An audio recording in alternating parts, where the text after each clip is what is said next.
우리 고린도전서 13장 함께 읽겠습니다.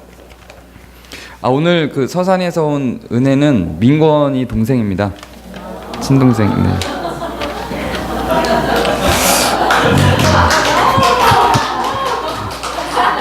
절대 매칭이 안 되는 그런 분위기인가요?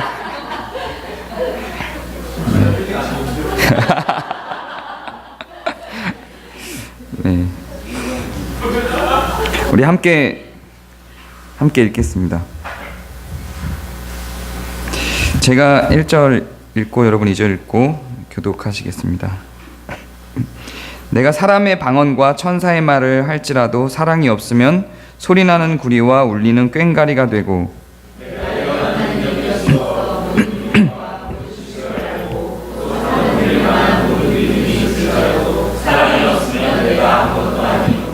내가 내게 있는 모든 것으로 구제하고 또 내 몸을 불사르게 내어줄지라도 사랑이 없으면 아무 유익이 없느니라.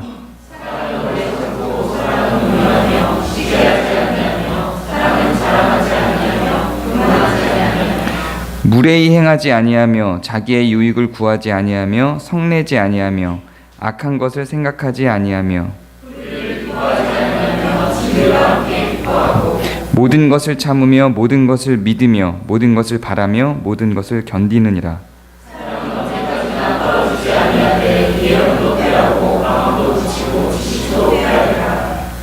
우리는 부분적으로 알고 부분적으로 예언하니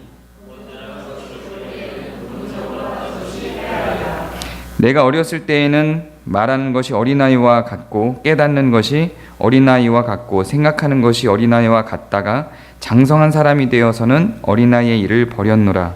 우리가 지금은 거울로 보는 것 같이 미미하나 그때에는 얼굴과 얼굴을 대하여 볼 것이요 지금은 내가 부분적으로 하나 그때에는 주께서 나를 하신 것 같이 내가 온전히 아니라. 같이 읽겠습니다. 시작. 그런즉 믿음, 소망, 사랑 이 세 가지는 항상 있을 것인데 그 중에 제일은 사랑이라.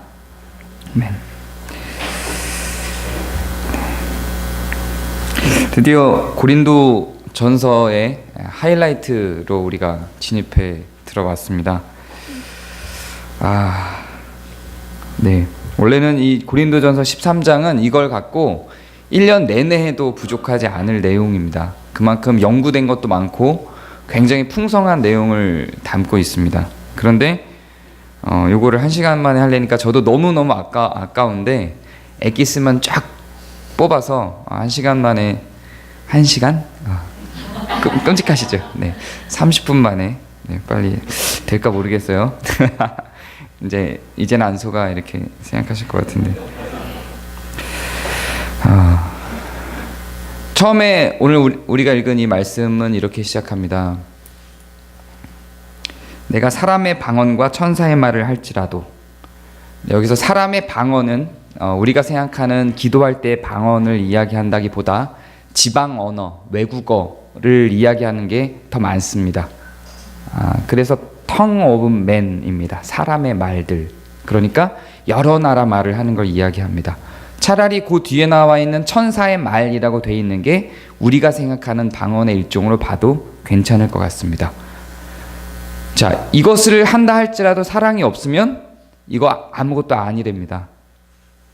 그리고 그 뒤에 이어지는 말을 보면요, 예언하는 능력 이렇게 나옵니다. 예언하는 능력 부럽지 않습니까? 예언하는 능력, 내일 무슨 일이 일어날지를 알 수 있어요. 우와. 그리고 모든 비밀을 아는 능력이 있답니다. 모든 비밀을 다 알 수 있어요. 그리고 모든 지식을 알 수 있는 능력이 있습니다. 다 알아요. 딱 그냥 공부하지 않았는데 여기 무슨 화학 공식과 이게 그냥 막 보이는 거죠. 전부. 지금 저 아르헨티나에서 무슨 일이 일어나는지 다 아는 거예요. 모든 지식을 아는 능력. 책을 읽지 않았는데 저 책장 안에 있는 책들의 지식이 나한테 다 있는 거죠. 굉장히 부럽지 않습니까? 신희성 집사님의 수학적 지식이 저한테 그냥 이렇게 아멘이 나와요. 지금 확 들어와 있는 거예요. 오, 얼마나 좋아요. 근데 이것도 사랑이 없으면 다 쓰레기다 이렇게 이야기를 하는 겁니다. 그리고 사랑에 대해서 정의를 내리는데 오래 참는 거래요. 온유한 거래요. 이 온유하다라는 말 너무 어려워요. 영어로 보면 kind입니다. 원어로 봐도 그래요. 친절하다는 얘기예요. 자, 사랑을 정의 내리는데 오래 참고 친절한 거래요. 한번 비교 들어가도록 하겠습니다. 자, 이 세상에 있는 모든 지식을 다 알 수 있는 능력 대 오래 참고 친절한 능력이에요. 어떤 걸 선택하시겠습니까? 예언하고 막 이 세상의 지식을 다 알고 모든 비밀을 다 알 수 있어요. 아니면 다 제껴놓고 그냥 신희성 집사님의 수학적 능력을 갖는 것과 내가 오래 참을 수 있는 능력, 둘 중에 하나를 딱 선택하라 그래요. 네, 그렇게 딱 선택하십니까? 저는 굉장히 갈등도 안 돼요, 사실. 뭐 갈등할 게 있어요. 당연히 지식이지. 이게 우리의 일반적인, 지금 우리 유경석 성도님은 이미 해탈을 하셔서 도의 경지에 이르는 결정이고, 보통은 모든 지식을 선택을 하겠죠. 근데 성경은 이거 쓰레기다, 이게 없으면, 이렇게 이야기하는 겁니다. 참을 줄 모르고 친절하지 않은 사람은 이렇게 많은 지식이 있고 이렇게 예언을 하고 모든 나라의 말들을 다 할 수 있어도 이거 쓰레기다. 뭐 모든 나라의 말들까지 갈 것도 없어요. 영어만 내가 미국인처럼 할 수 있으면 나 오랜 참지 않아도 돼. 난 친절하지 않아도 돼. 근데 이거 친절하지 않고 오래 참지 않는 사람들은 이거 다 쓰레기다, 이렇게 이야기를 하면서 시작을 합니다. 고린도 교회가 뭐 때문에 막 분열이 일어나고 싸움이 일어나고 있냐면 이게 안 돼서인 거예요. 다 잘났어요. 고린도 교회 사람들이 전부 자기 잘난 맛에 살아가는 사람들이고, 그러다 보니까 파당들이 나눠졌죠. 그래서 각 파당들이 우리가 제일 잘났어, 우리가 갖고 있는 은사가 최고야, 이렇게 주장을 하고 있습니다. 그래서 그러한 고린도 교인들에게 니네 다 쓰레기다, 이렇게 얘기를 하는 거예요. 왜냐하면 니네는 오래 참지 않고 친절하지 않기 때문이야, 이렇게 이야기를 하는 거죠. 아무런 가치도 없는 것처럼 여겨지는 말이죠. 사랑이라고 이야기를 하면 굉장히 고귀한 가치인 것처럼 느껴집니다. 근데 정말 오늘 우리가 본문에서 읽고 있는 사랑에 대한 이야기는 전혀 고귀해 보이지 않아요. 아주 간단한 거예요. 여러분 다 할 수 있는 건데 안 하는 거예요. 친절한 거라고 이야기를 해요. 오래 참는 거라고 이야기를 합니다. 좀 신기한 절이 있어요. 3절을 보면 이렇게 나와요. 내가 내게 있는 모든 것으로 구제하고 또 내 몸을 불사르게 내어주는 것을 사랑과 대비합니다. 이거 사랑 아닌가요? 내게 있는 모든 것으로 구제를 한대요.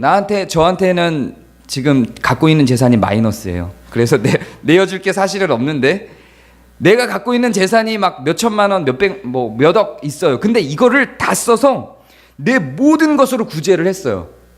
제 재산이 10억이었는데 이 10억을 다 써서 가난한 자들을 위해서 도왔습니다. 우린 당연히 어떻게 생각해요? 사랑이 많은 사람이야. 근데 그거 사랑 아니랍니다. 그것도 사랑 아니래요. 그거 그냥 선행이에요.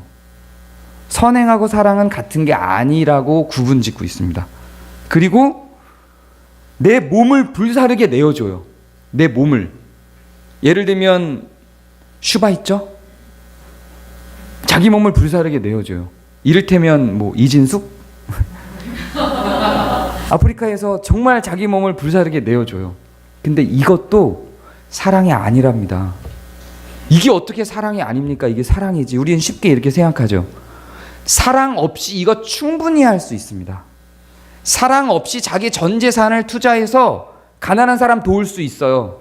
충분히 할 수 있습니다. 사랑 없이 내 몸을 다 헌신해서 봉사할 수 있습니다. 근데 이거 사랑 아니랍니다. 사랑 없이 이거 하는 거 다 아무 유익이 없다. 성경은 이렇게 선언하고 있습니다. 이게 나쁘다는 얘기가 아니에요. 이거 하지 말라는 얘기도 아니에요. 이게 굉장히 좋은 가치지만 이게 사랑 없이 하는 거는 의미가 없다고요. 그러면 사랑이라는 게 도대체 뭐냐? 이제부터 4절부터 들어가죠. 사랑이라는 게 그러면 도대체 뭐냐? 우리가 알고 있는 사랑은 나를 내어서 구제하는 거고 내 몸을 불살라서 태워버리는 건데, 이게 사랑이 아니라면 그럼 진짜 사랑은 도대체 뭐냐라고 이야기를 이제 4절부터 시작하는데, 이게 사랑이야? 이렇게 할 만큼 아무것도 아니에요. 오래 참는 거래요. 친절한 거래요. 사랑에 대해서 이야기하는데 사랑에 대한 고귀한 정의를 내리지 않습니다. 굉장히 실천적으로 이야기를 해요. 이게 기독교의 특성입니다. 추상적인 것들을 추상적인 것으로 그냥 두지 않고 반드시 성경은 실천적이고 구체적인 것으로 그 추상적인 것들을 다 끌고 갑니다. 추상에서 끝나는 도나 이론적 가치로 성경은 이야기를 하지 않습니다. 굉장히 실천적으로 가지고 갑니다. 그래서 이렇게 읽는 게 더 좋습니다. 많은 주석가들이 동일하게 이야기를 합니다. 고린도전서 13장은 추상적인 게 아니라 굉장히 구체적이고 실천적인 거다. 이렇게 이야기를 합니다. 이렇게 읽는 게 맞아요. 사랑하는 사람은 오래 참습니다. 친절합니다. 이렇게 가는 게 맞습니다. 그리고 이것을 그러면 어디에서 실천할 것인가? 어떻게 실천할 것인가? 라고 하는 것에 대해서도 조나단 에드워드라고 하는 사람이 있습니다. 이 조나단 에드워드라는 사람이 고린도전서 주석에도 동일한 이야기를 하고 신앙의 정서라고 하는 이 조나단 에드워드의 명저가 있어요. 아주 신앙인들에게 신학적인 고전입니다. 여기에도 동일한 이야기를 하는데 정서라고 하는 것은 감정을 의미하는 건 아니에요. 감정이 행동으로 실천적으로 드러나는 걸 정서라고 이야기를 해요. 근데 이 신앙의 정서에서 이 고린도전서 13장을 이야기하면서 이것은 우리의 그룹, 우리의 소모임, 우리의 만남 안에서 나타나는 대화를 할 때 지켜야 될 규칙들이라고 이야기를 합니다. 이해가 되셨나요? 내가 정말로 사랑이 있는 사람인지 아닌 사람인지는 대화를 할 때 나타난다고요. 이런 모습으로. 우리는 쉽게 이렇게 생각해요. 나는 오래 참지 못하고 막 성질 급해서 얘기 막 하는데 이건 내 성격 때문이지 사랑은 많아. 그렇지 않다고 이야기를 하는 겁니다. 사랑이 많은 사람은 성격이 급하지 않다는 이야기를 하는 거예요. 나는 실제로 성격이 급할지 모르겠는데 상대방을 사랑하면 그렇게 나오지 않는다고 이야기를 하는 겁니다. 참아준다고. 나는 원래 진짜 아는 사랑이 많은데 나는 살아온 환경이 그렇지 않아서 친절하지 않아. 야 일로 와봐. 근데 난 사랑이 많아. 이러지 않는다고요. 사랑이 많은 사람은 친절하답니다. 어렵죠. 그렇지 않은 것 같은데 성경은 그렇게 이야기를 하고 있어요. 성격 차이 아닌가요? 아니라는 거예요. 친절하게 대하는 것이 사랑이라고, 사랑이 드러나는 모양이라고 성경은 이야기를 합니다. 그리고 사랑에 대해서 긍정적으로 이야기하는 것은 이 두 가지밖에 없어요. 오래 참는 것과 친절한 것. 이게 긍정적으로 드러나는 사랑의 전부입니다. 고린도전서 13장이 이야기하고 있는. 그 다음에 부정적인 것들에 대해서 사랑에 대한 이야기를 이끌어 나가고 있습니다. 그 다음에 어떻게 부정적인 것에 대한 경고를 합니까? 시기하지 않는데요. 시기하지 않는데요. 부정적이죠. 시기한 걸 하지 말라는 이야기입니다. 사랑하는 사람은 대화할 때 시기하지 않습니다. 누군가가 대화를 하다 보면 자기 이야기를 하고 그것이 드러날 때 질투가 나죠. 시기가 나요. 그 사람이 미운 마음들이 생기죠. 왜냐하면 나보다 잘났거든요. 그런 사람은 사랑이 없는 거라는 이야기입니다. 그 다음에 뭐라고 이야기하냐면 자랑하지 않는데요. 우리는 대화할 때 대화의 목적 자체가 자랑인 경우가 굉장히 많습니다. 자랑을 빼고는 대화를 할 수가 없어요. 자랑을 안 하면 대화하고 난 다음에 뭔가 밋밋해요. 내가 드러나지 않았어. 이번 사랑방 모임은 실패작이야. 아, 나를 자랑했어야 되는데. 우리는 본능적으로 이거를 막 하는 거죠. 고민을 해야 될 부분은 있어요. 내가 취업이 계속 안 되다가, 예를 들면 취업이 계속 안 되다가 취업을 했어요. 이거 자랑하는 거 아니에요. 축복할 일인데 내 지식을 막 자랑해요. 내가 돈을 얼마나 많이 갖고 있는지, 그리고 내가 돈을 얼마나 잘 버는지, 얼마나 능력 있는지를 단도직입적으로 딱 말하는 것도 안 좋은데 어떻게든지 꼬리를 물고 나가서 결과적으로 내가 그렇게 드러나게 만들어요. 그런 것도 사랑이 아니랍니다. 물론 그래요. 물론 가능한 소통이 된, 이게 소통이 되는 이런 걸 농담으로 주고받을 수 있는 그룹들이 있죠. 걔가 못난 걸 너무 잘 알고 있는 그룹들이 있어요. 아무리 자랑을 해도 인정해주지 않는 그런 그룹들이 있어요. 차라리 그런 그룹에서는 자랑해도 되죠. 어떤 그룹인지 이해가 되시죠? 근데 그렇지 않은 그룹인데, 잘 모르는 그룹인데도 불구하고 자기를 어떻게든지 잘 모르는 그 그룹들 가운데 자기를 드러내려고 노력하고 하는 그런 말들이 사람들을 불편하게 해요. 그리고 다른 사람들, 잘나지 못한 사람들이 자괴감 들게 만들죠. 그것도 사랑이 아니라고 이야기를 합니다. 그리고 교만하지 않아요. 같은 맥락이라고 생각을 합니다. 남들을 판단하지 않는다는 이야기예요. 그리고 이거 정말 중요하다고 저는 생각하는데, 무례히 행하지 않습니다. 여러분, 사랑방 모임을 가질 때 누군가하고 대화를 할 때 무례히 행하지 않습니다. 이게 사랑이랍니다. 우리는 굉장히, 특히 한국 사회에서는 굉장히 무례히 행하기 쉽습니다. 나이라는 이유로, 직책이라는 근거로 우리는 너무 쉽게 무례합니다. 그런데 무례한 것도 사랑이 아니라고 합니다. 무례한 것과 사랑하는 것이 어떻게 연관이 있죠? 어떻게 연결이 되죠? 연결이 된다고 성경이 이야기를 하는 거예요. 사랑의 정의를 내리고 사랑에 대해서 이야기하는데 무례하지 않는데요, 그게 사랑이라고 하는 겁니다. 우리가 알고 있는, 생각하고 있는 사랑하고 굉장히 매칭이 잘 안 되죠. 정말로 상대방을 사랑하면 무례할 수 없어요. 우리는 대화 가운데 너무도 쉽게 무례 속에 빠집니다. 무례하지 마시기 바랍니다. 어떻게 하면 앞에 있는 것들은 구체적으로 이해가 되죠. 굳이 생각을 안 해봐도. 친절한 거, 시기하지 않는 거, 자랑하지 않는 거, 구체적인 요소잖아요. 근데 무례하지 말라, 이거는 고민을 좀 해봐야 될 문제죠. 어떻게 해야 무례하지 않는 거죠? 어떤 게 무례한 거죠? 한번 이제 고민을 좀 해보시길 바래요. 지금 이 시간. 이게 돼야 다음으로 넘어갈 것 같아요. 상상해 보세요. 여러분들이 느낄 때, 누군가가 뭐라고 무례하게 말하는 걸 느낄 때 어떤 지점에서 여러분은 상대방이 무례하다고 느끼세요? 한번 떠올려 보세요. 친하지도 않은 상대인데 나이가 같다고 해서 갑자기 이름을 부른다고. 네, 아주 좋은 지적과 좋은 예인 것 같습니다. 또 뭐가 있을까요? 이런 분위기 너무 좋아요. 막 질러주세요. 또 뭐가 있을까요? 무례한 거.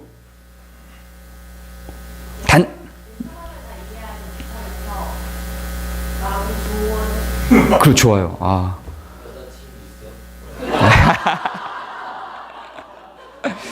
네, 우리 추석 때 나오는 것들, 그런 것도 무례할 수 있죠. 네. 아, 여자친구 있어, 우리 상우 씨한테 물어보지 마세요. 굉장히 무례한 겁니다. 근데 진아 씨가 한 얘기 굉장히 중요한 것 같아요. 그냥 근거 없이 자기가 가르치려고 드는 거죠. 나이를 이유로, 어떤 직책을 이유로. 집에 가서 네. 다른 사람 집에 가서 딸이나 아들한테 나 니네 아버지인데. 네. 그렇죠. 한국 사회에서는 충분히 가능한 무례함이죠. 이런 거 다 사랑이 없어서라고. 친하고 싶어서 왔다. 누가고요? 나 니네 아버지하고 친한데. 네. 너하고도 친하고 싶어서 왔다. 네. 맞아요. 이것도 굉장히 무례합니다. 네. 특히 우리나라에서는 무례한 모임 가운데에서 무례한 모습을 찾아보기가 굉장히 쉽습니다. 좀 다른 말로 이야기를 해볼까요? 함부로 가르치려 들지 마십시오. 함부로 판단하려 들지 마십시오에 대한 이야기인 겁니다. 무례하지 마십시오. 근데 그 무례한 상대방이 무례하게 나오면 거기에 대한 반응으로 쉽게 뭐가 나오냐면 화를 내죠. 화도 내지 말랍니다. 그런데 이것도 사랑이 없어서 나오는 모양이라고 이야기를 합니다. 사랑하는 사람은 화를 내지 않습니다. 그리고 악한 것을 생각하지 않습니다. 이거 좀 번역이 너무 잘못된 번역, 그러니까 잘못된 건 아닌데, 잘못된 가치는 아닌데, 여기서 악한 것을 생각하지 않는다는 것은 악한 마음을 품지 않는다, 복수의 마음을 품지 않는다의 의미입니다. 원래의 그 원어를 보면 복수의 앙심을 품지 않는다, 이런 뜻입니다. 우리가 모임을 갖고 대화를 하다 보면 누군가가 딱 내 신경을 건드려요. 그때 우리는 이것 봐라 이러고 딱 앙심을 확 품어버리죠. 그거를 안 한다란 이야기입니다. 굉장히 구체적이고 실천적이죠. 저는 고린도전서 13장을 그대로 여러분 사랑방 모임하기 전에 한 번씩 읽고 시작하는 게 어떨까?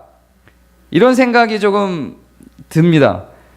이 지금 개역개정판은 좀 너무 어려워요. 말이 공동 번역으로 돼 있는 걸 한번 읽어드릴게요. 사랑은 참고 기다립니다. 사랑은 친절합니다. 사랑은 뽐내지 않으며 교만하지 않습니다. 사랑은 무례하지 않고 자기 유익을 추구하지 않으며 화를 내지 않고 앙심을 품지 않습니다. 이렇게 이야기를 합니다. 요것만 지키면서 사랑방을 운영해도 굉장히 사랑방이 부드러워질 수 있다고 저는 생각을 합니다. 그리고 이거는 사랑방 같은 그룹에서만 나타나는 모양은 아니라고 생각합니다. 이 원리는 모든 모임과 모든 대화들 가운데, 운영위의 회의, 직원회의 회의 가운데에도 다 동일하게 나타난다고 생각합니다. 그래서 의견 다르면 싸울 수 있지? 아니요. 의견이 다르면 정중하게 다른 의견을 표현하는 거지 무례하게 표현하는 거 아닙니다. 화내는 거 아닙니다. 우리가 사랑방이라고 하는 특정 목적, 사랑하기 위한 것으로 모이는 소그룹에서만 적용되는 게 아니라 어떤 논의의 결과를 추론해내는 모임, 회의들에서도 저는 이 원리가 동일하게 적용되어야 한다고 생각합니다. 그리고 부부관계에서도 동일하게 적용되는 게 맞다고 생각합니다. 부모와 자녀 관계에서도 마찬가지입니다. 부모가 자녀를 가르칠 수 있죠. 그러나 함부로 가르치지 않는 겁니다. 무례하게 가르치지 않는 겁니다. 가르치는 권한을 가진 자들이 있죠. 부모가 그러하고 선생이 그러하고 우리 교회라고 한다면 이 설교 강단이라고 하는 이 특정한 한정된 공간에 한해서 제가 그러하죠. 삶으로 돌아갔을 때는 전혀 그렇지 않아요. 이 특정한 공간 안에서만 제가 그러하죠. 그렇게 가르칠 수 있는 정해진 공간이 있음에도 불구하고 그 가운데에서도 불구하고 무례해서는 안 됩니다. 그건 사랑이 없는 것입니다. 사랑에 대해서 이야기하는데 이상하게 부정적인 이야기들 이렇게 계속 합니다. 그런데 그 뒤를 보면 좀 이상한 내용이 또 전개가 돼요. 뭐라고 이야기를 하냐면 7절을 보면 모든 것을 참으며 모든 것을 믿으며 모든 것을 바라며 모든 것을 견딘대요. 그러면 우리는 이렇게 오해할 수 있어요. 누군가가 무례히 행해도 참아야 되고 누군가가 화내도 참아야 되고 그게 사랑이야 라고 생각할 수 있어요. 그렇지 않습니다. 그러면 같은 고린도전서 13장 안에 이 두 개가 충돌하게 되는 거죠. 논리적으로 그렇죠? 그럼 뭐야, 성경이 두 말을 하고 있네? 이렇게 되는 거죠. 이중 의미를 갖게 되는 거예요. 그렇지 않습니다. 그걸 의미하는 게 아니에요. 무례히 행하면 안 되는 겁니다. 우리는 무례히 행하는 사람에게 무례하다고 말할 수 있는 게 맞는 거예요. 화내는 사람에게 화내지 말라고 말하는 게 맞는 겁니다. 그건 그렇게 못하게 해야 되는 거예요. 그건 불의예요. 그건 잘못된 거예요. 문제가 있는 겁니다. 그 문제가 있는 것, 불의한 것, 잘못된 것을 참으라는 의미가 아닙니다. 그것은 틀렸다, 잘못됐다, 불의하다, 문제가 있다고 이야기를 해주는 겁니다. 여기에서 참는 거는 뭐냐면 부족한 것들에 대한 참음이에요. 이 참음에 대한 원어를 살펴보면 판다스테게이랍니다. 제가 히브리어는 하는데 헬라어는 잘 못해요. 이게 이 뜻을 주석해 놓은 걸 보니까 숨겨준다라는 이야기입니다. 모든 것을 숨겨준다예요. 그러니까 상대방이 막 강하게 힘으로 누르고 막 화내고 억압하고 무례한데 그것을 약자인 내가 참아주는 걸 의미하는 게 아니라 나보다 여리고 부족한 사람이 말도, 예를 들면 말도 더디고 내가 아는 걸 모르는 어떤 사람이 나는 1분 만에 말할 수 있는 걸 이 사람은 5분 걸려야 되는 이야기다, 말을 잘 못한다, 이런 거 참아주란 얘기예요. 부족한 것, 여린 것, 그리고 이 사람의 허물이어서 그 허물을 내가 덮어줘야 되는 상황, 이 사람이 폭력적으로 무례하게 화내는 것을 참아주라는 이야기가 아니라 여린 어떤 것들을 숨겨주는 겁니다. 그것을 모른 척 해주는 거죠. 완전히 다른 개념입니다. 이게 만약에 그렇게 화내는 거, 무례한 거, 범죄하는 거, 불의한 것을 참아주는 거면 앞에 있는 것들을 다 부정하고 들어가는 거예요. 그런 의미를 이야기하고 있는 게 아닙니다. 같은 맥락에서 처음에 우리가 사랑에 대해서 실천적으로 나올 때 사랑은 오래 참고라고 말할 때 그 오래 참고도 같은 의미입니다. 같은 단어는 아니에요. 여기는 마찬가지로 원어를 찾아보니까 마크로 디메이라고 되어 있는데 수락하다의 의미랍니다. 사랑은 오래 참고가 사랑은 허락해주고 수용해주고의 의미입니다. 받아준다라는 의미예요. 그 사람이 이것도 같은 개념이에요. 사람이 폭력적으로 무례하게 화를 내는 걸 오래 참아주라는 의미가 아니라 그가 나를 좀 받아줘라고 할 때 그것을 받아준다라는 의미예요. 상대방이 약자로서 설정된 상황에서 사용되는 용어들입니다. 우리는 여기서 참는다라고 하는 그 인내라고 하는 내용을 폭력을 인내한다라는 것으로 생각하지 않습니다. 그렇게 정의 내리는 게 아니에요. 사랑은 그것은 정확한 구분이 필요합니다. 기독교적 사랑 안에는 정의가 동반이 됩니다. 정의가 먼저예요. 순서상으로 사랑이 목적이기는 하지만 불교적인 의미에서의 자비는 정의가 동반되지 않아요. 기독교적인 그 사랑의 정의와 불교적인 사랑의 정의가 사실은 굉장히 많이 달라요. 그래서 한국 기독교인들은 불교적 정의에 굉장히 많이 습관화가 되어 있습니다. 그것이 잘못된 것인데도 불구하고 인내하고 참아주고 버텨내는 게 기독교적인 가치, 성경이 말하는 사랑이라고 생각하지만 그렇지 않습니다. 성경에서 이스라엘 백성들이 나왔을 때 그 나온 이스라엘 백성들에게 제일 먼저 주어진 게 뭐냐면 율법이에요. 율법 중에서도 어떤 율법이 먼저 주어졌냐면 하지 말라 율법이 먼저 주어졌습니다. 이 하지 말라 율법이 정의에 해당되는 내용들이에요. 정의가 먼저 주어졌습니다. 불의를 걷어내는 작업이 먼저 일어났어요. 살인하지 말라, 도적질하지 말라, 이렇게 말라의 율법이 먼저 주어졌죠. 그게 먼저 구분이 되고 그게 토대가 됩니다. 그 다음에 사랑의 율법이 주어집니다. 하라, 나그네를 돌보라, 고아와 과부를 돌보라, 이렇게 하라 율법으로 갑니다. 이게 사랑에 해당되는 부분들입니다. 먼저 불의에 대해서 정리가 되고 나서 그 전제에서 사랑이 드러나는 게 기독교적 가치입니다. 불의와 죄와 이런 것들을 다 품고 가는 것을 의미하는 게 아닙니다. 거대한 범죄를 했는데 사랑으로 덮어주는 걸 의미하는 게 아닙니다. 범죄한 것은 범죄한 것으로 정리를 해줘야 됩니다. 그것을 알려주고 밝혀주고 잘못됐다고 이야기해주는 것이, 물론 이 방법에 있어서는 무례하지 않아야 되겠죠. 화내지 않아야 되고. 그러나 그 불의가 불의인 것을 이야기해주고 그 불의를 드러내는 것이 또 더 사랑입니다.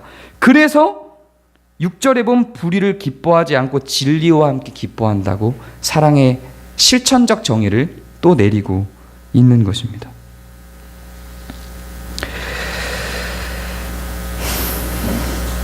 그러면서 뒤로 흘러가면서 이런 이야기를 합니다. 과연 이것이 가능할까요? 가능하지 않습니다. 8절을 보면 언제까지나 떨어지지 아니하되 이렇게 나옵니다. 사랑은 언제까지나 떨어지지 않는답니다. 잠깐만요. 죄송해요. 원고를 놓쳤어요. 네.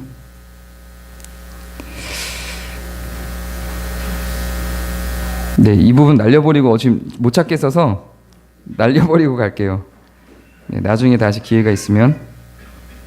네. 제가 여러분들에게 물어볼 때 여러분들이 한번 생각을 해보고 대답해 보시기 바래요. 모든 지식을 아는 것, 처음에 우리가 비교할 때 나왔잖아요. 모든 지식을 아는 것이 쉽습니까? 오래 참고 친절한 것이 쉽습니까? 아까는 뭘 하고 싶습니까를 물어봤죠. 이제는 뭐가 더 쉬운지를 물어보는 거예요. 아까 물어본 거하고 질문이 좀 달라요. 모든 지식을 아는 게 쉬운가요? 오래 참고 친절한 게 쉬운가요? 네, 물론 둘 다 어렵죠. 근데 모든 지식을 아는 건 불가능하잖아요. 이건 가능하지가 않아요. 근데 이건 가능하잖아요. 이것도 불가능한가요? 이건 가능은 해요. 가능합니다. 우리는 수용해 줄 수 있어요. 수락해 줄 수 있어요. 연약한 사람들을. 그리고 우린 친절할 수 있어요. 그런데 우리의 죄된 성품이 그것을 지속적으로 유지하지 못하게 하는 거죠. 그래서 사랑하는 사람은 이거를 할 수 있기 때문에 얼마나 지속하냐의 문제예요. 그래서 부분적으로 사랑할 수밖에 없는 상황 속에 우리는 놓여 있습니다. 그러나 오늘 우리가 읽은 고린도전 13장은 언젠가 이것이 완성되어서 선명하게 보여서 완전해지는 날이 온다고 이야기를 해요.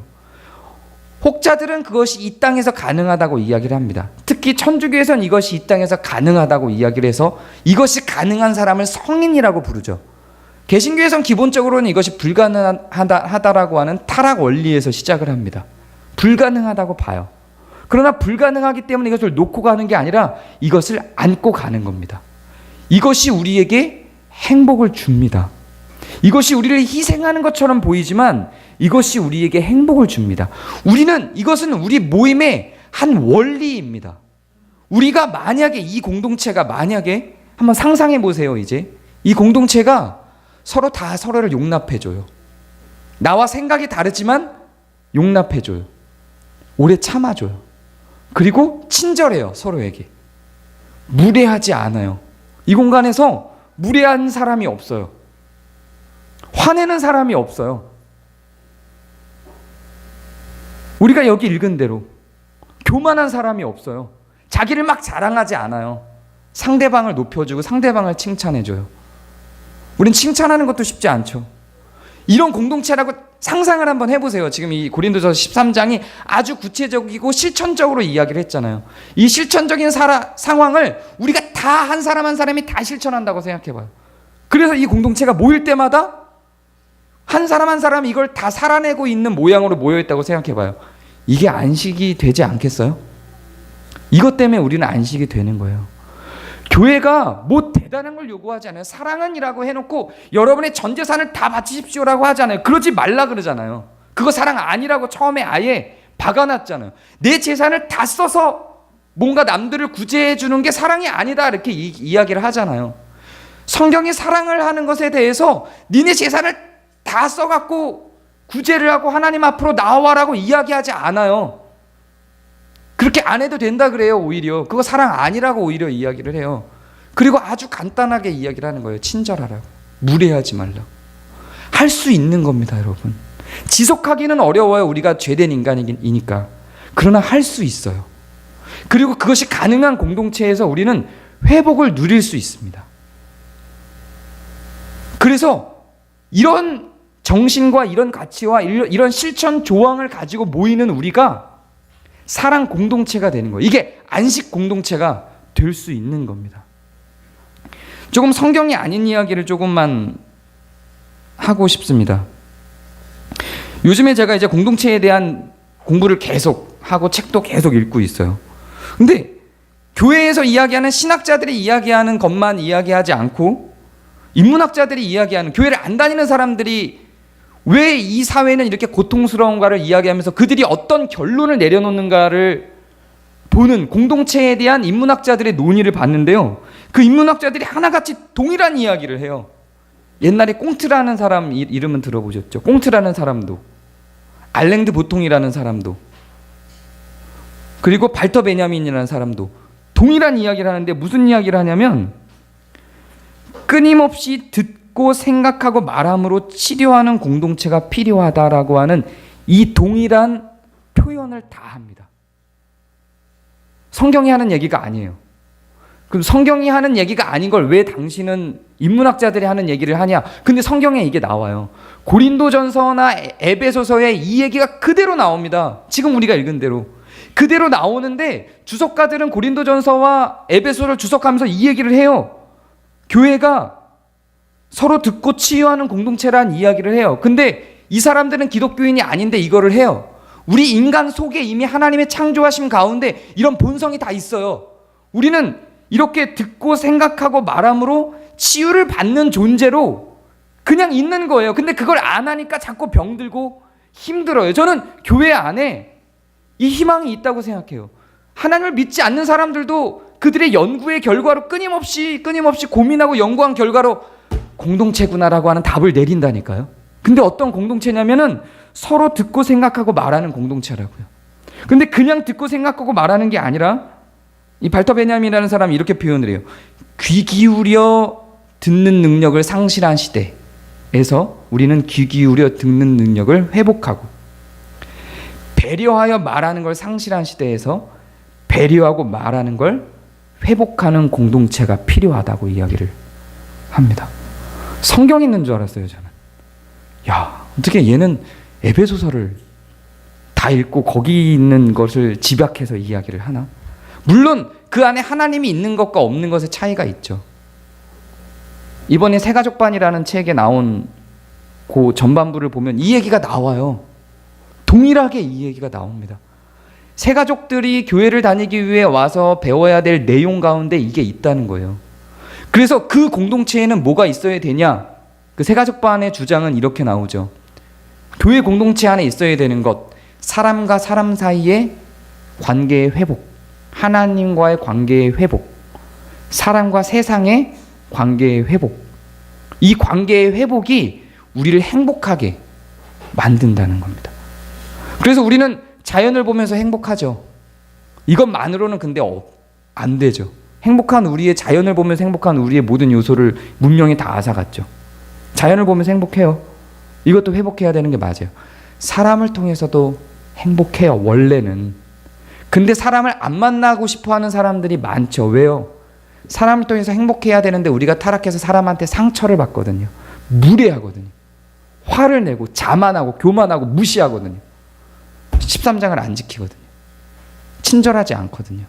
그래서 상처를 받는데, 이게 지켜지는 공동체면 이게 행복해진다고요. 그리고 하나님과의 관계를 회복함으로 행복할 수 있다는 이야기입니다.